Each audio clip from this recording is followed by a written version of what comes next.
working class, hard-working community, immigrants, the greatest generation.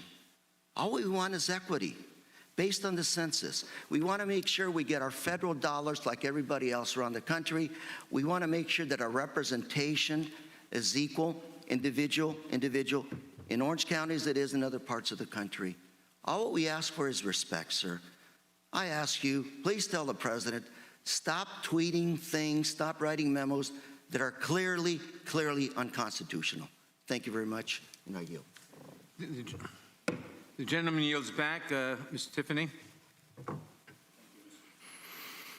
Thank you, Mr. Chairman. Attorney General Barr, will you send a thank you to the law enforcement people that work for you for the work that they're doing here across the United States of America? Sure. And I want to thank all the law enforcement across our country. We are an imperfect country, but law enforcement has done they do a good job across our country, and they should be recognized for that. I'm going to ask you a question about Mr. Burnell Trammell from Milwaukee here in just a minute. He was the man who was shot to death at the end of last week. He's the African-American man who was wearing a sign, and he's regularly known around Milwaukee for carrying a Trump for President sign. But I want to share with you what happened in Madison, Wisconsin, so we all understand that this is not a myth about Antifa. So when the riots hit Minneapolis and then extended around the country, they hit Madison, Wisconsin also. And I don't know if you've ever visited Madison, Wisconsin. There's an iconic street there called State Street. Starts at the Capitol and runs all the way down to the University of Wisconsin-Madison. And that street, if you go there now, 75 businesses are boarded up as a result of a mayor and city council who would not protect those people. Those people went to the city council last week and they asked for some assistance. The city council, who would not protect their business, they said, no, we're not going to provide you for assistance. Shortly after State Street was destroyed. By the way, it's disappointing in some of the film that I've seen that the police cruiser that went flaming down State Street was not included in that. But shortly after that, about a week afterwards, two monuments at the state capitol that I used to walk by all the time were torn down. One was of Hans Christian Heg, who was the abolitionist Norwegian immigrant who died at Chickamauga defending the Union and providing for the end of slavery, fighting for the end of slavery here in the United States. The other monument that was torn down, by the way, they took a tow truck and tore it down, was Lady Forward. Lady Forward is there because of women's suffrage. Wisconsin was the first state to pass suffrage back in the early 1900s here in the United States of America. Those were torn down. Just yesterday, a woman, a social worker, who teaches at a local school just outside Madison in Mount Horeb, she was charged with beating a state senator, a Democrat state senator. Her name is Samantha Hamer. Hopefully she will be given justice. But I want to emphasize to my colleagues on the left that if you think you're insulated from Antifa, which is supposedly a myth, you should really think about that, because them and other radicals, they will not spare violence on anyone. Their anarchy is meant to destroy our country. And I would ask you to, if you want to contact a former colleague of mine, State Senator Tim Carpenter, a Democrat, he'll tell you he was beat to a pulp on that night at midnight when they were tearing down those statues. It is not a myth. So, Mr. Attorney General, I would ask Mr. Burnell Trammell, I don't know if our Attorney General Call in Wisconsin or the Mayor of Milwaukee are going to pursue what appears to perhaps be a political execution. Are you familiar with that situation in Milwaukee? The shooting of that gentleman? Yes. I've read about it. If the Attorney General and other law enforcement in Wisconsin do not act, are you familiar with that? Will the federal government study the situation and bring justice for Mr. Trammell and his family? Yes, we'll certainly study that situation. This is not a myth. You're hearing it from all over the country, and we're hearing all the time about Portland and Seattle. This happened in Madison, Wisconsin also, where a mayor, a far leftist mayor, proudly carries that banner, sat on a street, actually not a street, a highway with protesters, and shut down traffic. And then State Street, one of the most iconic streets in the state of Wisconsin and Madison, was destroyed. And I'm not so sure that those businesses are going to get their businesses back. It is not a myth, folks. What's happening is real across our country, and we need to stop the riots. These are not peaceful protests. These are riots that are happening, and we need to call an end to it. And I hope you, Mr. Attorney General, will work towards that end. Gentleman yields back. Ms. Scanlon. Attorney General Barr, I wanted to follow up on some questions from one of my colleagues. You testified earlier that you have at times voted by mail. Is that correct? I remember, I think, once voting by mail. So if public records show you voted by mail in 2012 and 2019, you agree with that? I think, I can't really remember the details. Okay. I think on one occasion I had to go to a station and Okay, vote but you did it before the election. vote I by think in mail. another one I I'm voted reclaiming by my mail. time, sir. Yeah. I raised this because in May of this year, 800 public health experts from across the nation sent a letter urging Congress to prepare for a presidential election by mail to allow Americans to vote from home and assure their health and safety. You're aware that health experts have emphasized that voting by mail is critical to protect public health in this upcoming election, correct? When was that? In May of this year. If you're not aware of it, I can provide this to I'd you. be interested in Your seeing it. staff. Great. A copy for you. So that public health advice is really important to citizens in the Commonwealth of Pennsylvania because we have a large population of seniors who are at higher risk for the coronavirus. They shouldn't have to choose between risking their lives and exercising their right to vote. But the problem we're facing is that the president has repeatedly sought to cast doubt on the security of mail-in ballots, saying that the 2020 election could be rigged with, quote, millions of mail-in ballots printed by foreign countries, end quote. And you, sir, have repeated this disinformation. Well, it's not Barr, disinformation. I don't have a question for you yet. Here it comes, though. Last month, you echoed the president's conspiracy theory when you suggested in at least 3 interviews that, quote, foreign countries could manufacture counterfeit ballots, end quote, to influence the presidential election, correct? You did that in at least 3 interviews? Yes. Okay. But in fact, you have no evidence that foreign countries can successfully sway our elections with counterfeit ballots? No, I don't, but I have common Okay. sense. Okay, well, and that's what you responded when you were directly challenged on that. You said, no, you didn't have evidence, but it was obvious.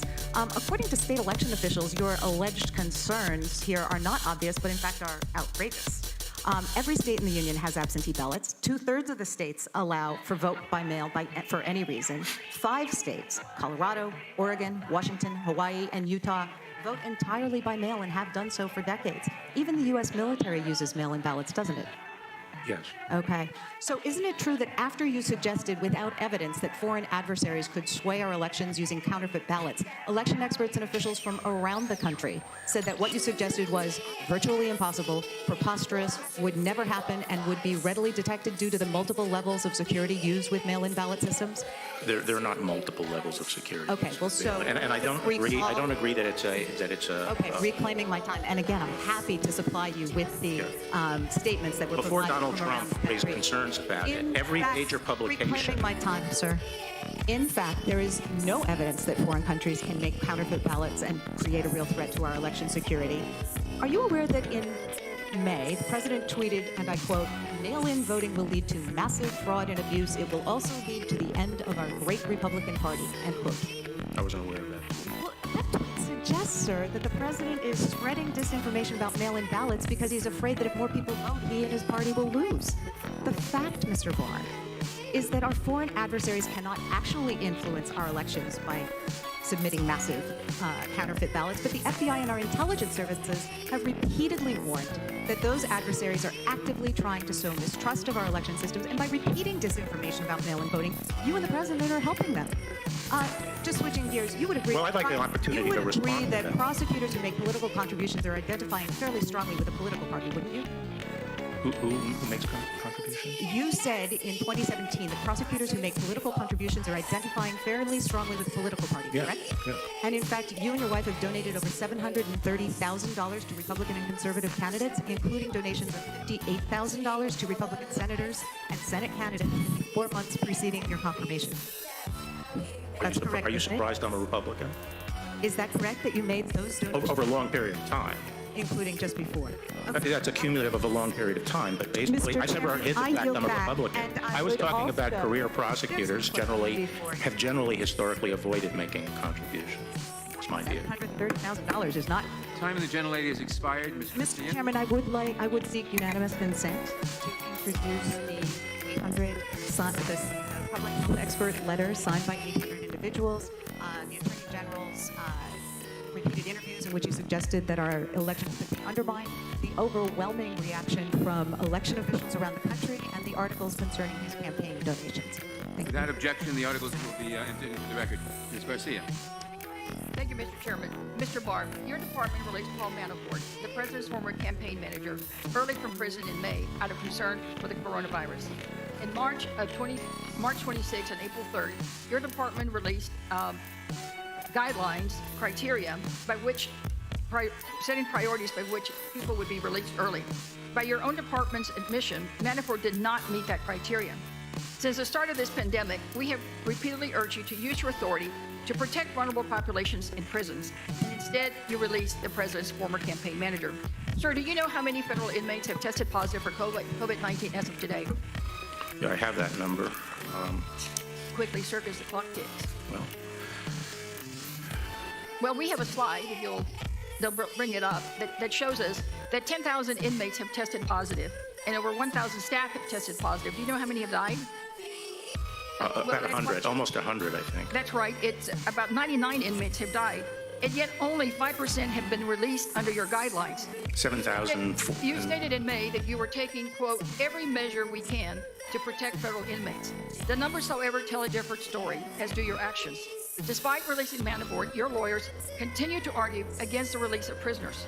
In April, vulnerable prisoners who suffer from serious at-risk health conditions like chronic asthma, heart disease, and kidney disease filed a lawsuit for early release in Ohio.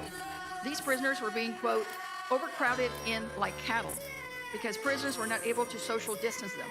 550 prisoners sought release, yet your own department processed only 7 applications and denied them all. Yet you had time to process Manafort's application. I didn't but process apparently- Manafort's Well, your application. department did, sir. But apparently not these vulnerable Americans living at grave risk. In fact, in a series of rulings in April and May, an Ohio District Court ordered that your department, quote, act with urgency and to, quote, move inmates out due to continued risk of harm to prisoners and to government staff. And, sir, your department challenged that court order, did it not? I'm not familiar with that. Well, you all did. You did not help move these inmates out as ordered. In fact, you tried to block the district court's order. However, the Supreme Court on May 26 rejected your department's request. Sir, 9 prisoners had died, and it's been 2 months since the Supreme Court's order. Do you even know today how many of those prisoners have been released or how many more have died? No, I don't. You know, we had started out this with 170,000 prisoners, so we've lost. I just need you to try to explain to me and to America, how is it that the former campaign manager of the President of the United States who did not meet the priority criteria, got released, even though your own department admitted he didn't meet the guidelines, but all these other folks were not? If it was deadly enough virus that you needed to protect the former campaign manager, why not all of these Americans who also have vulnerable and have at-risk conditions? Mr. Barr, the contrast says it all. And it is not just in Ohio. In fact, in my own home state in Texas, a federal prison housing women with mental and medical health issues just confirmed last week that of the 1,357 prisoners, over 500 tested positive for COVID. One prisoner recounted, we're like a whole bunch of hamsters in a cage, chasing our own tails, and yet none have been released. Mr. Barr, have you seen those statistics, yes or no? Well, if you can't I put out guidelines, general guidelines, to propel the release of. Not release anyone. I put out general One guidelines. of the prisoners is a mother, Andrea Circle-Bear, who had to give birth on a ventilator in that facility because your department prioritizes releasing Paul Manafort instead of vulnerable Americans. A few weeks after this photo, Ms. Bear died, along with 2 other women housed in this facility from COVID-19. Sir, you could be saving lives by reducing the prison population. Yet you have blatantly abandoned your duty to these women. You have shamelessly abandoned your oath of office to protect all Americans impartially because you have prioritized giving special favors to the president's friends. This is not equal justice under the law. It's not the law that you and I both learned in law school.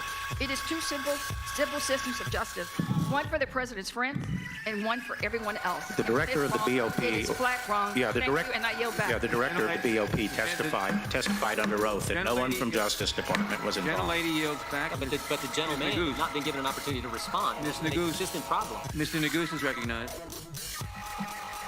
Thank you, Mr. Chairman. Good afternoon, Mr. Attorney General. I want to go through a couple of your prior statements.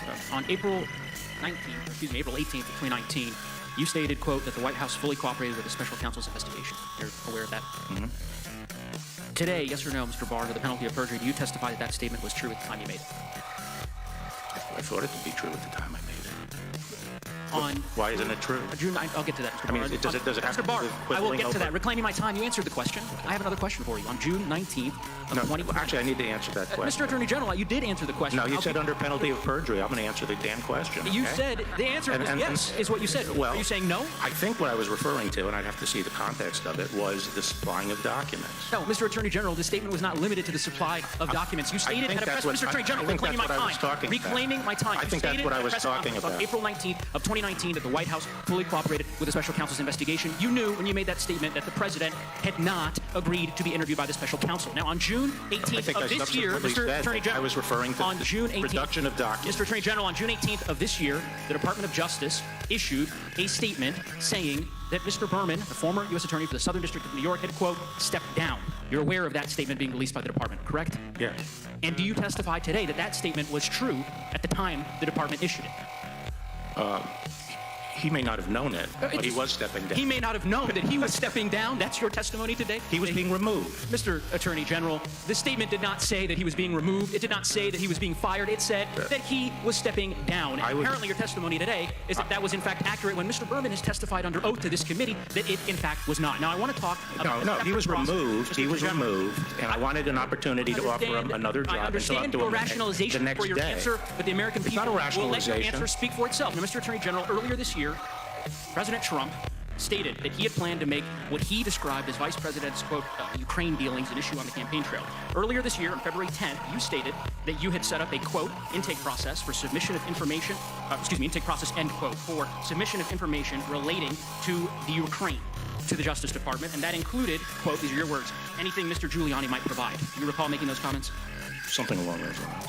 You concede there isn't anything standard about the Attorney General creating a special process for information related to advancing. I disagree. You disagree? And I also made it clear that that is a vetting process that's available to anybody. Is that right? Which U.S. attorney have you assigned to receive information from Vice President Biden's personal lawyers regarding President Trump?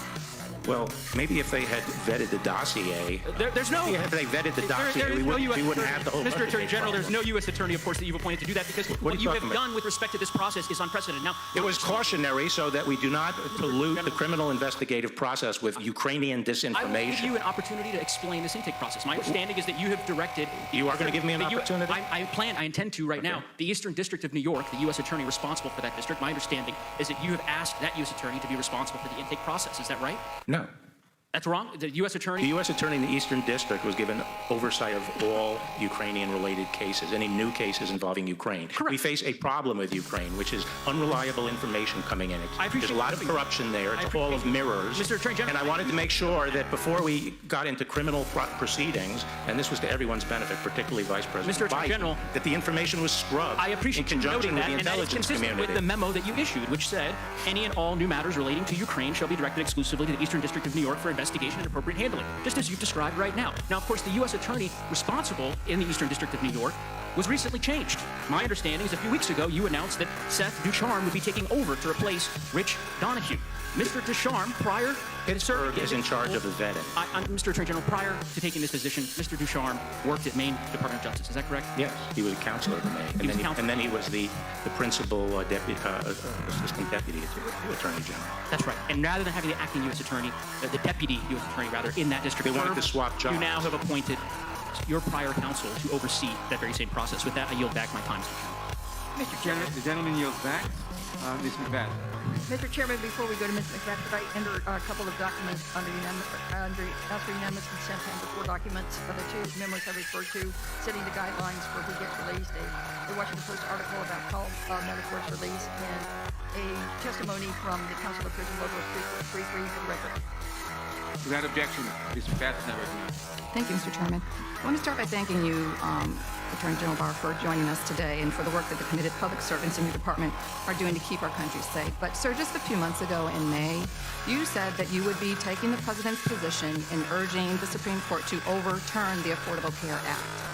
When asked if you will still take that position, even if it means, and I quote, stripping millions of Americans of their health care in the middle of a pandemic, you stated that the case would not be argued until October, and that the president expects to fix and replace Obamacare with a better system. Attorney Joe Barr, let's be very, very clear. As public health officials and data have shown us, this pandemic is simply not going away. Just last week, it was reported that one hospital was planning to send coronavirus patients home to die due to limited resources to treat them. So we're still facing an extremely critical and extremely serious situation. And even if you expect the president to figure out a new plan by October, the president has not yet put in place another system, nor is there any guarantee that he will do so by October, as you, quote, expect. So when you say you expect the president to figure out a new plan, you are taking a risk with millions of Americans' lives. You are risking the lives of millions. People who will not be covered for pre-existing conditions if the Supreme Court agrees with your position. Civil servants in your own department have disagreed with you on this matter. In fact, I'm introducing a statement by one of the lead attorneys on the ACA case, Joel McElvain, who resigned in protest when your department refused to defend the law as it is required. In my district, the 6th District of Georgia, Congressional District, there are over 300,000 people that have pre-existing conditions, and I, sir, am one of them, a 2-time breast cancer survivor. Our state is continuing to battle hard against a resurgence in COVID-19 cases. So I'm asking you, sir, not to gamble with American lives, not to gamble with my life. And I'd like you to confirm that if the president has no other plan in place by October, you will reverse course and drop your position that, I quote you directly, the entire ACA must fall. I have 2 children who are cancer survivors, so I feel very strongly about this issue as a matter of policy, and I believe that the president's made clear that he will ensure that Sir, please answer my question. Will you stop playing politics with Americans' health care in the middle of a pandemic? I'm not playing politics. I'm the lawyer. I'm not in charge of health care policy. Will you reverse your course and make sure that millions of Americans like me that depend on health care and treatment to stay alive, will you reverse your course to make sure that we have the ability to be able to live in this country freely with quality health care? People will have the health care protection, and that will be accomplished either if I lose, Okay, if the sir, government loses the case, if the Supreme Court strikes it down, and I think take this as a no. Sir, I that want to based on briefly go history, on. there will be. Sir, I'd like to go on. I'd like to briefly mention my concerns relating to gun violence, because that's actually how I got here relating to to Washington. What? I want to briefly go on to another concern that I have relating to gun violence. That's Okay. actually how I got here. Okay. During the coronavirus outbreak, the nation has seen a dramatic increase in firearm sales and skyrocketing numbers of sales blocked by failed background checks. In March alone, the NICS background check system blocked 23,000 attempted sales. In other words, in 1 month, there were 23,000 attempts to get a firearm by a person who was not allowed to possess one under our current law. And it is a federal crime for anyone to lie in an attempt to get a firearm, which is what I suspect most people tried to do. I'd like to know from you, how many of these March block sales were investigated? I sent out a directive that we should start prosecuting to the extent we can these lie and try cases. Previously, we hadn't really been pursuing. Okay, so I take that as a no. I just have one No, more thing to say. well, I'm My saying time we is are up. pursuing those cases. My time is up. I take that as a no. Unfortunately, this fits a larger pattern of your administration neglecting the health and safety of Americans. From health care to gun violence, this administration is failing to keep my constituents and people all over the country healthy and safe. I demand better. Americans demand better. I want you to provide the answers that you are either unwilling to provide us or don't have answers to this committee, because these are relevant questions and we need to have answers from you. Now yield back to balance. Mr. Chairman. Mr. John, I got a question. What purpose does the gentleman seek? For months, you've tried to get the Attorney General to come. He's here. Why don't you let him speak? Why don't you let him answer the questions? Gentleman is not. Time after time. If you want the Attorney General to come, at least let him answer the questions and the accusations made against him. The gentleman's rudeness is not recognized. Rudeness is on the other side. Time after time, you refuse to let the Attorney General of the United States answer the questions posed to him. Mr. Stanton is recognized. Well, maybe the last few witnesses will actually let the Attorney General speak. Attorney General. Mr. Stanton is recognized. Thank you very much, Mr. Chair. Mr. Attorney General, thank you very much for being here. Since the passing of the Voting Rights Act in 1965, those who have sought to suppress the minority vote conceal their intention. The suppressors suggest that they were really out to advance some altruistic goals, such as election security. But history has proven that those allegations and those rationalizations were lies designed only to fend off legal challenges. It was a dirty little secret, and those who aimed to suppress the minority vote never dared to say it out loud. but not Donald Trump. He didn't even try to keep it a secret. He just blurted it out. He said he will lose the 2020 election if more Americans are able to vote. That's one reason why this president needed a fixer at the Department of Justice. From letting Russia off the hook to rewarding Roger Stone. Mr. Barr, you've proven not only very willing, but I have to admit, very able. More than a year ago, this committee heard testimony about a resurgence of discriminatory voting practices, certain states making it more difficult to vote. These practices include unnecessarily strict photo ID requirements and the abuse of signature match requirements to reject absentee ballots. Despite that, your department has a lax approach to enforcing Voting Rights Act. During your tenure, you filed just one case to do so. But the DOJ has done nothing to block the suppression practices we heard about over a year ago before this committee. And to your credit, Mr. Barr, you warned us. You told the New York Times Magazine earlier this spring that the DOJ's role in protecting the right to vote would be limited this year and that it would be up to the states to police themselves. Isn't that right? Yes or no? I don't recall saying that, but if you say it's in the article. It's in the New York Times article from just last month. In that same news story, you said it would be up to the voters to referee the election. Is that right? Yes or no? I don't remember the context. Was I talking about foreign influence? No, sir. I'll submit it for the record. You'll have a chance to review it and submit additional testimony if you desire to. Someday, when we have more time, you'll have to explain to me how a person whose right to vote is denied by a discriminatory practice can referee an election. That doesn't sound. But I digress. It troubles me that you have not been consistent in your approach. As the Attorney General, you have stood down on discrimination and allowed states to make it harder to vote. But you have used the DOJ as a sword when attempts have been made to make it easier to vote.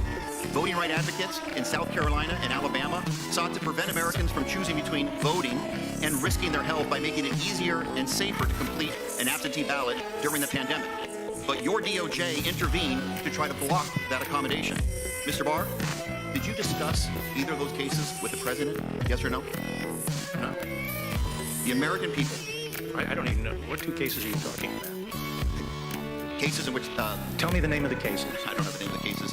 Where were Carolina and Alabama. You'll have a chance to comment after your testimony is done here today. The American people have good reason to believe that you will continue to use your authority to carry out the president's wishes to suppress the vote. And there are fears that you and the president are laying the foundation to interfere with the upcoming election, specifically with vote by mail, as my colleagues have previously noted, because both of you have advanced false conspiracy theories about mail-in voting. And I hope we can put some of those fears to rest here today. Mr. Barr, can you commit to the American people that you will not interfere with the decisions of state and local authorities to use vote by mail and absentee ballots in the 2020 election? That's a yes or no question.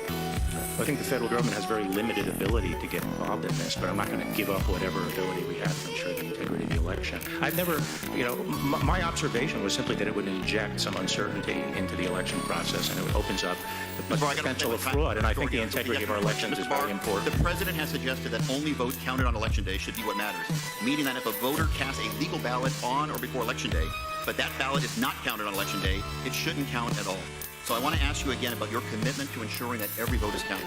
If, in this upcoming November election, the president asks you to intervene and try to stop states from counting legal ballots after Election Day, will you do the right thing and refuse? Yes or no? I will follow the law. You won't say no, sir? I'll follow the law. It's very disappointing. If a state has a law that says it has to be cast on Election Day, that's the law. Will you commit to making sure the Department of Justice does not get involved in a contested election? Yes or no? I will follow the law.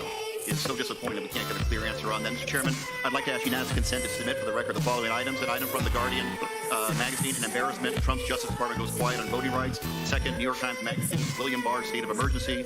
Finally, from The Washington Post, Trump's assault on the election integrity forces question, what would happen if he refused to accept the law?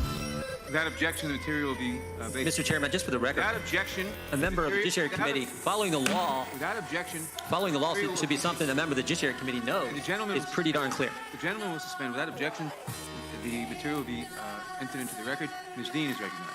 Sorry, Mr. Chairman, could we take a 5-minute break? Dean is recognized. Could we take a 5-minute break, Mr. Chairman? No. That's a common courtesy, Dean is Mr. Chairman, of every witness. I waited an hour for you this morning. I haven't had lunch. I'd like to take a 5-minute break. Mr. Attorney General, we are almost finished. We're going to be finished in a few minutes. Otherwise, We can certainly take a break, but You're real glad. Yeah. After this, if you still we'll have a break. No, he wants a break now. Want it now? And you just Fine. mentioned rudeness. Committee I think will we're seeing it on display. Let's let the Attorney General have a break. The committee will stand in recess now. Thank you, Mr. Chairman. Okay. Well, so what a day this has been. I'm Bill Hemmer live here in New York. Been watching this combative, often frustrating hearing from the Hill. Nonetheless, they have barreled through issue after issue. For the AG Bill Barr is testifying for the first time in more than a year, given the delays due to COVID back in March. Barr has delivered a full-throated defense of the administration's use of federal agents in cities like Portland and his own leadership at the Justice Department. Get a 5-minute break. Let's see how much we can get through now. Robert Ray, Geraldo Rivera, Karl Rove standing by with reaction. And Robert Ray first. I think you know Bill Barr the best. What's your impression of what we have been watching for hours today? He's had to show enormous patience, Bill, and I think his best comment of the day was, I thought this was a hearing where the witness is supposed to be heard. And so you've seen an awful lot of, in the context of a presidential election cycle, posturing, I think probably candidly on both sides, but particularly on the Democrat side, statements being made with very little questioning going on and no opportunity for the Attorney General really to meaningfully respond. So I don't know how helpful the information exchange has been. It has been so, in part. Obviously, he's answerable to the American people, and that comes through a hearing before the Hill, but it's very difficult to kind of weed through all that, given all the politics that's going on. I wrote down, this is a hearing. I thought I was the one to be heard. That was the quote. Karl Rove, while we can, your impressions, Karl. I thought that a lot of the Democrat questioners looked like jerks. They were there to stamp their feet, wag their finger, lash out at the Attorney General, and not give him a chance to answer their questions. And if he did get an answer in to their questions, they immediately ignored it and stomped off and went on. This was embarrassing. Why Chairman Nadler? I have to give the Democrats credit. They obviously prepared this. They knew their attack lines.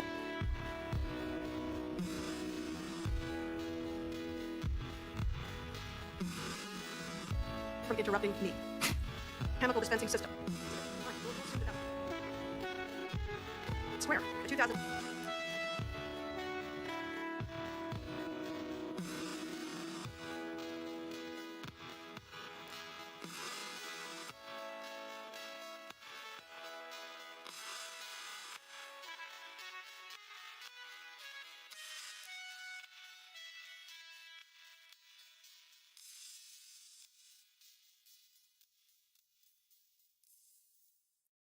We heard Okay. that. Thank Yeah? you. I'll replay Okay, it. so Mr. Attorney General. he couldn't have walked. Said coincidence. Fine. We'll assume that was all coincidence. In a related I've already when asked explained that about- it had been planned all Mr. day. Attorney General, the time is mine. We've waited a long time for you to come here. The time is mine. You've waited to talk to me like this? You didn't need to wait When so asked long. about the use of pepper bombs fired at Americans in Lafayette Square, you said, quote, no, there were no chemical irritants. Pepper spray is not a chemical irritant. It's not chemical. Quote. Well, everything is chemical. I was referring to a dichotomy in these kinds of things between chemical compounds and naturally occurring substances. Attorney General, reclaiming my time. There are rules by which we operate here. I would ask you to respect them. Take a look at the screen. I've placed on this screen for reference, as you are aware, how your department describes pepper balls used on Americans in Lafayette Square. A 2009 Justice report noted that the pepper ball, quote, system's accuracy and accompanying blunt trauma impact made it an ideal chemical dispensing system. So while you, in a quote, said it's not chemical, you today confirm it is chemical, and you're aware of your department's policy, are you not? What policy? The one I just provided to you. What does it say? What's the policy? Well, I showed it to you. Finally, whether or not you authorized it at the time. Perhaps you weren't listening. I didn't see the policy. What was the policy Clearly in you weren't there? listening. Fine. Whether or not you authorized the use of pepper balls. What? I did not ask you a question yet, sir. I ask you to please refrain from interrupting me. We watched horrifying videos played across the news. Fine. We'll assume that was all correct. In a related I've already when asked explained that about- it had been planned all day. Attorney General, the time is mine. We've waited a long time for you to come here. The time is mine. You've waited to talk to me like this? You didn't need to wait When so asked long. about the use of pepper bombs fired at Americans in Lafayette Square, you said, quote, no, there were no chemical irritants. Pepper spray is not a chemical irritant. It's not chemical. Quote.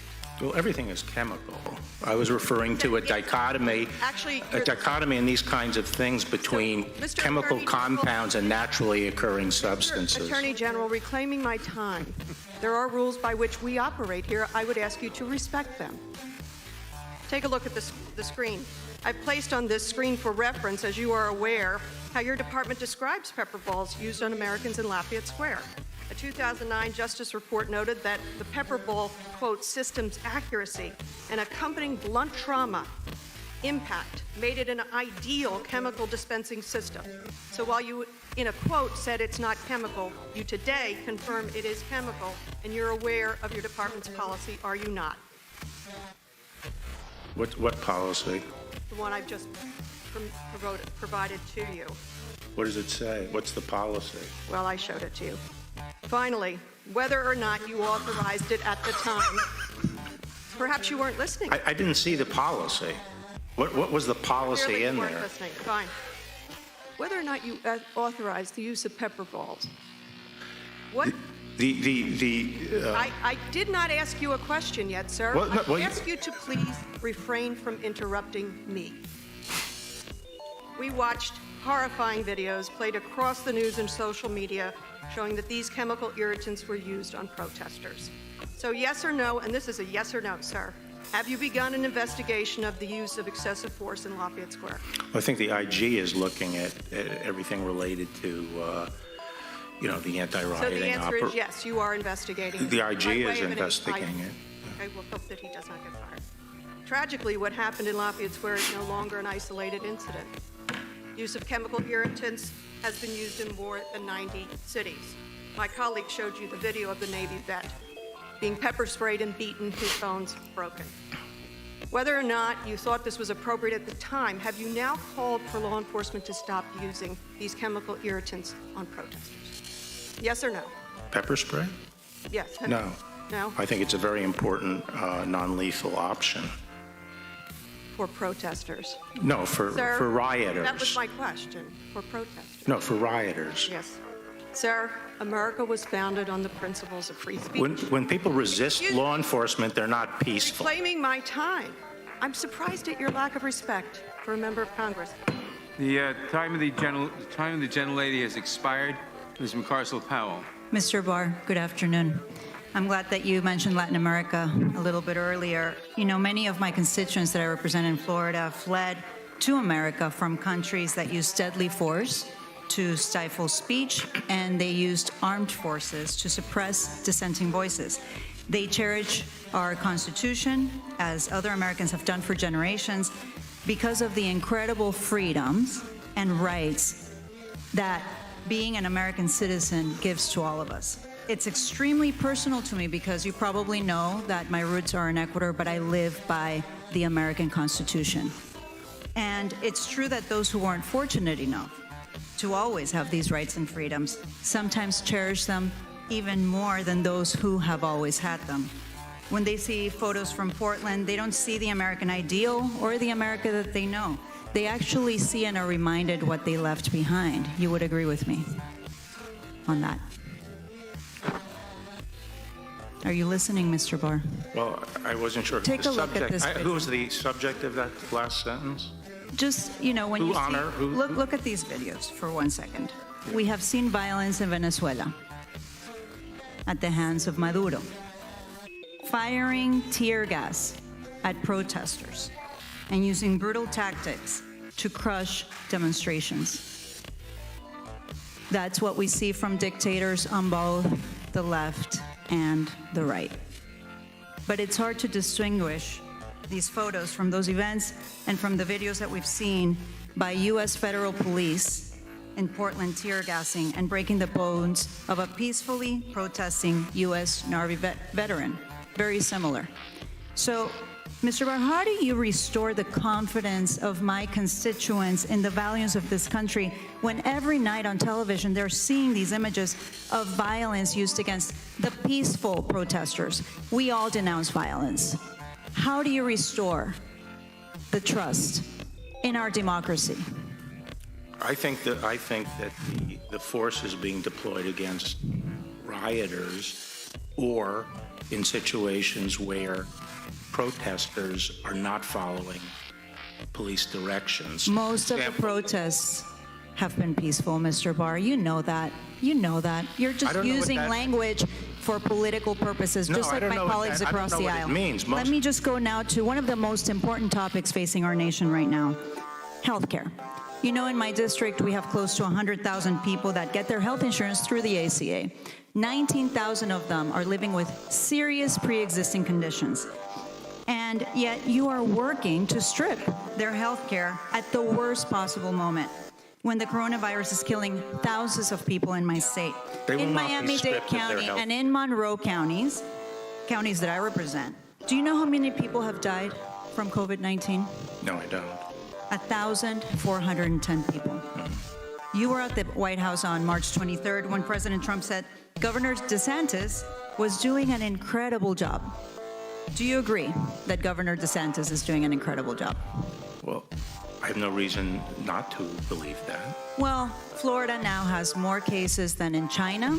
Well, did And Cuomo in fact, do we an have- incredible Florida, job in New York? Unfortunately, and I'm not proud to say this, in Florida we have more cases than most countries combined around the world.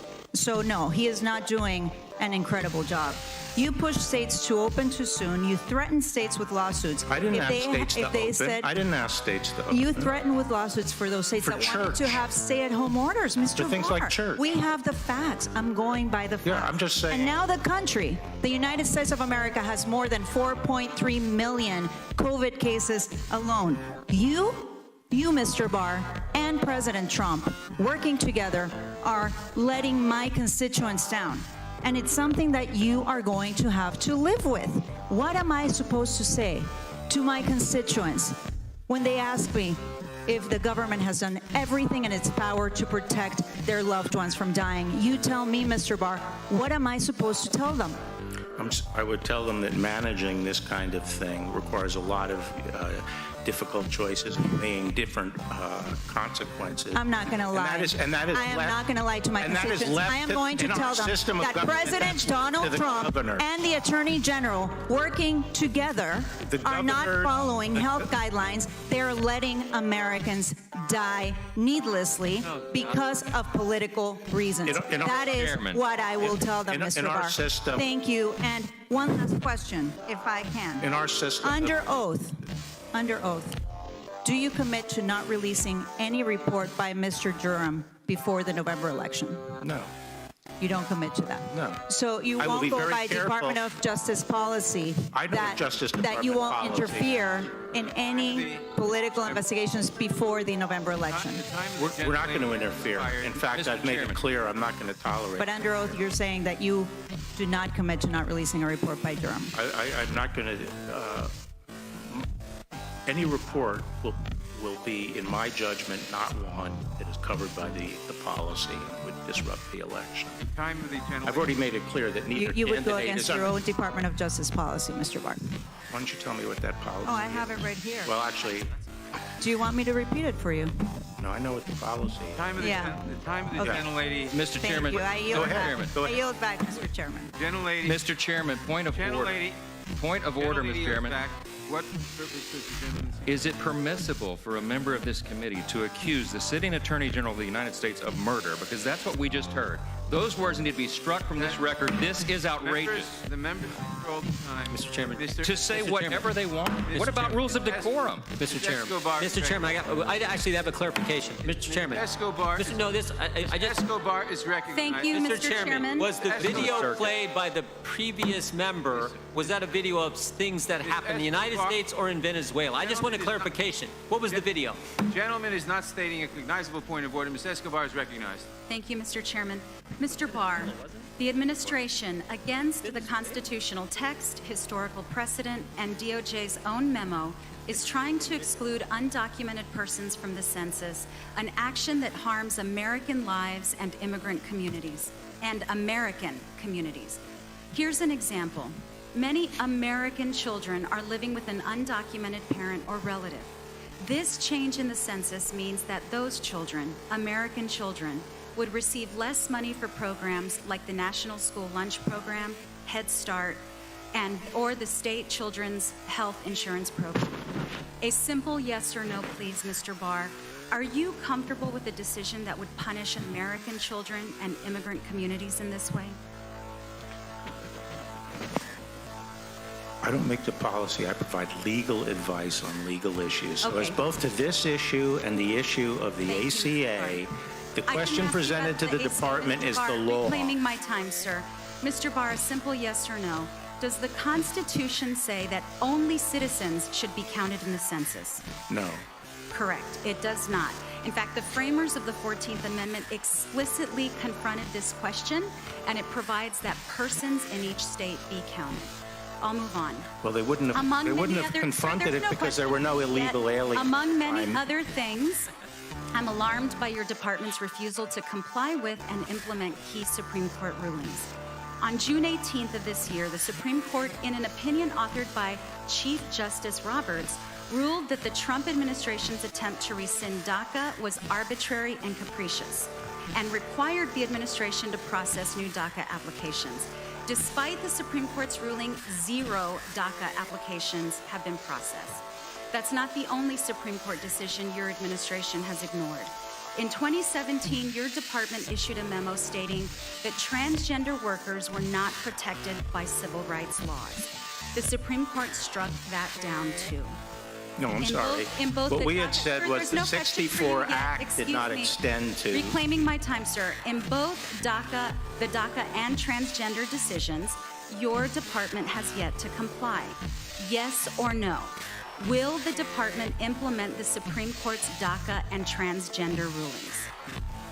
Yes, I think we are. The DACA ruling? Yes. You are now processing DACA applications? I think what we're trying to do now is restore the administrative process. And Sir, I think DHS has put out a rule. I think DHS put I out a can't rule. quite remember a hearing like this. It's almost going to wrap in Washington, but while this is happening, Joe Biden is doing something rare. He's taking questions from reporters back to Wilmington, Delaware for that. The president had given us a false choice. He said that we have to get back to work and also deal with COVID. You can't get this country going again unless you get COVID under control. And so he has been really late in the game to getting around himself wearing a mask, for example. We waited for as you've heard it 100 times, the Columbia study showing that if he'd acted just 1 week earlier, there'd be, I think it was 37,000, wasn't it, 31,000 more people alive. 2 weeks earlier, 57,000 or whatever. The point is that there's no clear message. There's a federal responsibility to lay out really clear guidelines. It's like opening up our schools.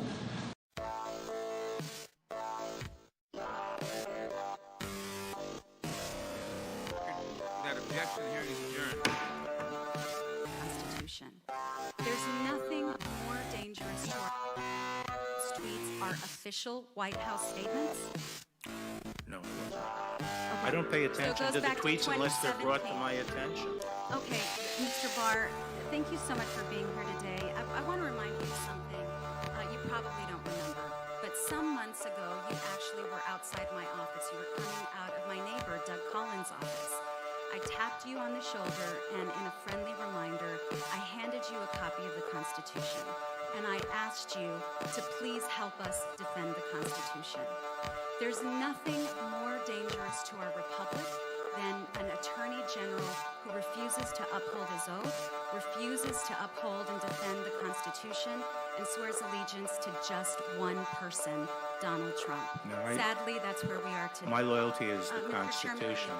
That's why I came into government. Gentlelady yields. The lady just accused him of not adhering to his oath of office. Let him talk. Holy. She just accused the Attorney General of the United States not adhering to his oath. Let the gentleman speak. Even worse. She just accused the Attorney General of the United States not adhering to his oath. Let the gentleman speak. Even worse. The gentleman will suspend. The gentlelady yields back. The ranking member asks whether the video shown by the gentlelady from Florida took place in the U.S. or in Ecuador. No, Venezuela. And that, sir, the U.S. or Venezuela. And that, sir, is precisely the point. This concludes the hearing. She was We making thank the Attorney General. My point was it was Venezuela. We thank the Attorney General for participating without objection. All members will have 5 legislative days to submit additional written records for the witnesses or additional materials for the record. Without objection, the hearing is adjourned.